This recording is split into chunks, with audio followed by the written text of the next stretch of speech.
ಯಾವ್ದೇ ಇರ್ಲಿ ಒಂದು ಕೈ ನೋಡೇ ಬೀಳೋಣ ಅಂತ ಹೇಳೋರು ನಮ್ಮ ಅಂಕಿತಾ ಕುಂಡು. ಈ ಸರಿ ಹಾಡಿದ್ರೆ ಭರ್ಜರಿ ಬೇಟೆ ಯಾರಿಗಾಗಿ ಆಟ ಅಂತ ಫುಲ್ ಜೋರಲ್ಲಿ ಬರ್ತಾ ಇದಾರೆ. ಸ್ವಾಗತಿಸಿ ಬೆಂಗಾಲಿ ಬೆಳಗಿ ಕನ್ನಡದ ಹುಡುಗಿ ಅಂಕಿತಾ ಕುಂಡು ಫ್ರಮ್ ಟೀಮ್ ಅನುರಾಧ ಭಟ್.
ಅಂಕಿತಾ ಅವ್ರಿಗೆ ದೊಡ್ಡ ದೊಡ್ಡ ದೊಡ್ಡ ಚಪ್ಪಾಳೆ. ಈ ಹಾಡು ಎಷ್ಟು ಭರ್ಜರಿ ಆಗಿತ್ತು ಅಂತ ಕೇಳೋಣ, ಓಕೆನಾ? VP sir. ಅಂಕಿತಾ ಹೇಳಿ ಸರ್. ನಿನ್ ಬಗ್ಗೆ ಇನ್ನು ಸ್ಟ್ರೈಟ್ ಆಗಿ ಫೈನಲ್ ಅಲ್ಲೇ ಮಾತಾಡೋಣ ಬಿಡ, ಸಾಕಾಯ್ತು. ಪ್ರತಿ ವಾರ ಮಾತಾಡಿ ಮಾತಾಡಿ ಹೊಗಳಿ ಹೊಗಳಿ ಹೊಗಳಿ. Singh that end phrase very slowly. ಪ್ರೀತಿಯ ಮಾತಿಗೆ ಜೀವ ತೋರುತ್ತ ಸ್ನೇಹದ ಭಾವ, ಸೋಲುತ್ತ ಹೋಗುವುದು ಹತ್ತಿರ ಸೇರುವುದು, ನೋವನ್ನು ನೀಡದೆ ಹಿತವಾಗಿ ದ್ವೇಷದಿಂದ ನೀನು ಗೆಲ್ಲರೇನು ಕೇಳು ಜಾಣನೆ ಕೇಳು, ಯಾರಿಗಾಗೋ ಹೀಗೆ ಏಕೆ ಇಂಥ ಬೇಗೆ ಮರೆತು ಛಲವನ್ನು ತಗುತ್ತಿರು ಯಾರಿಗಾಗಿ ಆಟ. ಅಂಕಿತಾ, ಹೇಳಿ sir. Thank you so much. Thank you band. Thank you VP sir. Arjun sir. Ankita ಅವರೇ, ಸರಿಗಮಪ ಸೀಸನ್ 10 ಅಲ್ಲಿ ನೀವು ಬಂದ್ರಿ, ಆಗ್ಲಿಂದಾನೇ ನೀವು ಮ್ಯಾಜಿಕ್ ಸ್ಟಾರ್ಟ್ ಮಾಡ್ಬಿಟ್ರಿ. ಅಂಡ್ ಇವತ್ತು ಚಾಂಪಿಯನ್ಶಿಪ್ ಅಲ್ಲಿ ಬಂದಿದ್ದೀರಾ, ಒಂದು ಚಾಂಪಿಯನ್ ತರ ಹಾಡ್ತಾ ಇದ್ದೀರಾ. ಈ ವೇದಿಕೆಗೆ ಒಂದು ವರವಾಗಿ ಬಂದಿದ್ದೀರೇನೋ ಅಂತ ಅನ್ಸುತ್ತೆ. ಈ ರೇಂಜ್ ಆಫ್ ಕ್ವಾಲಿಟಿ ಸಿಂಗಿಂಗ್ ಒಬ್ಬ ಕಂಟೆಸ್ಟೆಂಟ್ ಅಂತ ಬಂದು ಹಾಡ್ತಾ ಇದಾರೆ ಅಂದ್ರೆ ಇದು ಇಡೀ ಕರ್ನಾಟಕಕ್ಕೆ ಹೆಮ್ಮೆ. ಈ ಹಾಡನ್ನ ಮಾಡಿದವರು ಇಸೈನ್ಯಾನಿ ಇಳೆಯರಾಜ ಸರ್, ಅವ್ರು ಎಲ್ಲೇನೋ ಕೆಲಸ ಮಾಡ್ತಿರ್ತಾರೆ, ಬಟ್ ಇಷ್ಟು ಅಷ್ಟೂ ಬ್ರೈನ್ಗಳು ಅವ್ರ ಹಾಡ್ ಬಗ್ಗೆ ಯೋಚನೆ ಮಾಡಿ ಅದರಲ್ಲಿ ಏನಾಗಿದೆ ಇದರಲ್ಲಿ ಏನಾಗಿದೆ ಅಂತ 25 ವರ್ಷ 30 ವರ್ಷ ಹಿಂದೆ ಅವ್ರು ಮಾಡಿದ ಹಾಡನ್ನ ಈಗ ಎಲ್ಲಾ ಬ್ರೈನ್ಸ್ ತಲೆ ಕೆಡ್ಸ್ಕೊಂಡು ಇಲ್ಲಿಂದ ಸ್ಕೇಲ್ ಶಿಫ್ಟ್ ಮಾಡಿದಾರೆ, ಅಲ್ಲಿಂದ ಇನ್ನೊಂದು ನೋಟ್ ಹೋಗುತ್ತೆ, ಅಲ್ಲಿಂದ ವಾಪಸ್ ಹೆಂಗ್ ಬಂದ್ರು ಅಂದ್ರೆ ಅವ್ರಿಗೆ ಎಂತ ಜೀನಿಯಸ್ ಇರ್ಬೇಕು ಸರ್. ಇಷ್ಟು ಜನ ಇಲ್ಲಿ ಕೂತ್ಕೊಂಡು ಯೋಚನೆ ಮಾಡ್ತಾ ಇದೀವಿ, ಬಟ್ ಅವ್ರಿಗೆ ಗೊತ್ತಿಲ್ಲ ಅವ್ರು ಎಲ್ಲೋ ಇದ್ದಾರೆ, ಅವ್ರ ಪಾಡು ಅವ್ರು ಯಾವುದೋ ಧ್ಯಾನದಲ್ಲಿದ್ದಾರೆ. ಓ ಮೈ ಗಾಡ್, ಅವರು ಈ ಮಣ್ಣಲ್ಲಿ ಹುಟ್ಟಿ ಅವ್ರು ಉಸಿರಾಡಿರೋ ಗಾಳಿನ ನಾವು ಉಸಿರಾಡ್ತಾ ಇದೀವಿ ಅನ್ನೋದೇ ಒಂದು ದೊಡ್ಡ ಹೆಮ್ಮೆ ನಮಗೆ, ತುಂಬಾ ತುಂಬಾ ದೊಡ್ಡ ಹೆಮ್ಮೆ. ಅದ್ಭುತವಾಗಿ ಆಡಿದ್ರಿ. Thank you. God bless. Thank you Arjun sir. ಮಹಾಗುರುಗಳೇ, ಅದೇ ಇಲ್ಲಿ 3 ವಿಷಯ. ಈ ಅಂಕಿತಾ ಆಕೆ ಬಗ್ಗೆ ಮಾತಾಡದ, ಇಲ್ಲ ಇದು ಕಂಪೋಸ್ ಮಾಡಿದ ರಾಜ ಬಗ್ಗೆ ಮಾತಾಡದ, ಅಥವಾ ಈ ಹಾಡಿಗೆ ಹಿನ್ನೆಲೆ ಒದಗಿಸಿದ ಈ ಟೀಮ್ ಬಗ್ಗೆ ಮಾತಾಡದ. ಇವತ್ತು ಉಮೇಶು ಅದೊಂದು ವಂಡರ್ಫುಲ್ ಫ್ರೇಸ್ ಮಾಡಿದ್ದಾರೆ ರಾಜ ಸಾರು.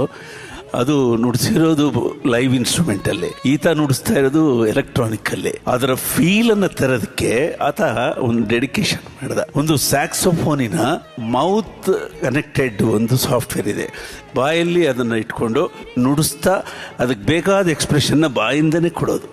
ಅದೊಂದು ಬಹಳ ವಿಶೇಷವಾದ ತಂತ್ರಜ್ಞಾನ. ನುಡಿಸ್ ತೋರ್ಸಪ್ಪ, ಅದು ತೋರಿಸ್ತೀಯ?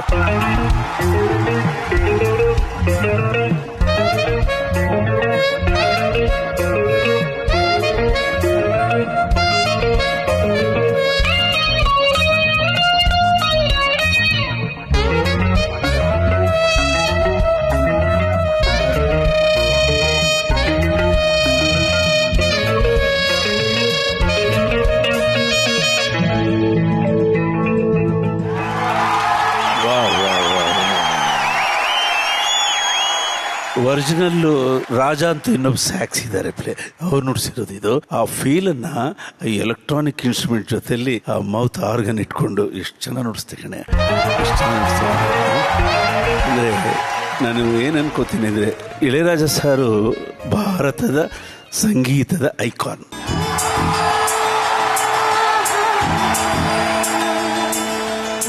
ನಾನು ತುಂಬಾ ಗಮನಿಸಿರೋದೇನೆಂದ್ರೆ ಅವರು ತಮಿಳಿನ ಮಾಸ್ ಸಾಂಗ್ಗಳಿಗೆ ತುಂಬಾ ಏನೇನು ಸಲ್ಲಿಸ್ಬೇಕೋ ಸಲ್ಲಿಸೋರು. ಎಕ್ಸ್ಪೆರಿಮೆಂಟ್ಸ್ ಮಾಡೋದಕ್ಕೆ ಅವ್ರಿಗೆ ಒಳಗಡೆ ಯಾವಾಗಲೂ ಕುದಿ ಇರೋದು, ಒಂದು ಕುದಿ. ಅದು ಎಲ್ಲ ಮಾಡಿದ್ದು ಕನ್ನಡದಲ್ಲಿ ಅವರು. ಜೊತೆಯಲ್ಲಿ ಹಾಡು ಡಿ ಮೈನರ್ ಇ ಮೈನರ್ ಒಟ್ಟಿಗೆ 2 ಮೈನರ್ಸ್ ಬರೋದು ಪ್ರಯೋಗ.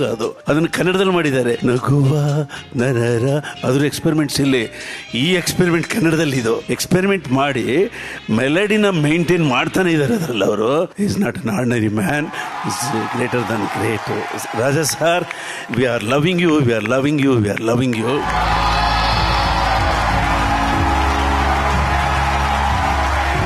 ಈ ಭಾರತ ದೇಶದ ಸಂಗೀತ ಕ್ಷೇತ್ರದಲ್ಲಿ ದಕ್ಷಿಣ ಭಾರತದ ಶ್ರೇಷ್ಠ ಪ್ರತಿಭೆ, ಸಂಗೀತದ ಐಕಾನ್ ಆಗಿ ಒಂದು ಅಂಕಿತ ಆಗಿದ್ದಾರೆ. ಆ ಅಂಕಿತಕ್ಕೆ ಈ ಅಂಕಿತ ಸೈನ್ ಮಾಡಿದ್ದಾಳೆ. Super super super. ಯಾರಿಗಾಗಿ ಆಟ